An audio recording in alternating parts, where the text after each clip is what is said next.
बादशाह अकबर बीरबल की हाजिर जवाबी के बड़े कायल थे। उनकी इस बात से दरबार के अन्य मंत्री मन ही मन बहुत जलते थे। उनमें से एक मंत्री, जो महामंत्री का पद पाने का लोभी था, उसने मन ही मन एक योजना बनाई। उसे मालूम था कि जब तक बीरबल दरबार में मुख्य सलाहकार के रूप में है, उसकी यह इच्छा कभी पूरी नहीं हो सकती। एक दिन दरबार में अकबर ने बीरबल की हाजिर जवाबी की बहुत प्रशंसा की।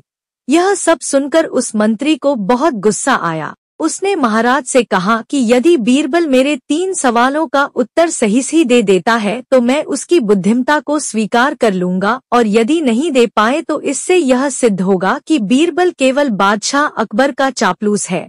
अकबर को मालूम था कि बीरबल उसके मंत्री के सवालों का जवाब जरूर दे देगा, इसलिए उन्होंने उस मंत्री की बात स्वीकार कर ली। उस मंत्री के 3 सवाल थे: आकाश में कितने तारे हैं?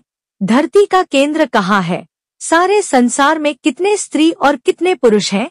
अकबर ने फौरन बीरबल से इन सवालों के जवाब देने के लिए कहा और शर्त रखी कि यदि वह इनका उत्तर नहीं जानता है तो मुख्य सलाहकार का पद छोड़ने के लिए तैयार रहे।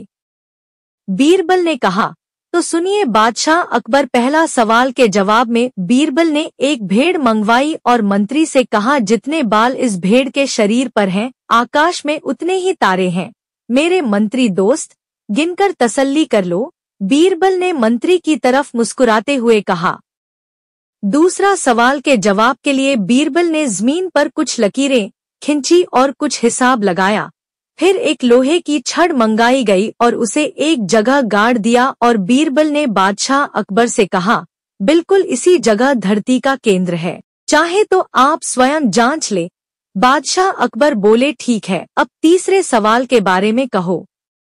तब बीरबल ने कहा, अब बादशाह अकबर तीसरे सवाल का जवाब बड़ा मुश्किल है, क्योंकि इस दुनिया में कुछ लोग ऐसे हैं जो ना तो स्त्री की श्रेणी में आते हैं और ना ही पुरुषों की श्रेणी। उनमें से कुछ लोग तो हमारे दरबार में भी उपस्थित हैं, जैसे कि ये मंत्री जी। महाराज, यदि आप इनको मौत के घाट उतरवा दें तो मैं स्त्री पुरुष की सही संख्या बता सकता हूँ।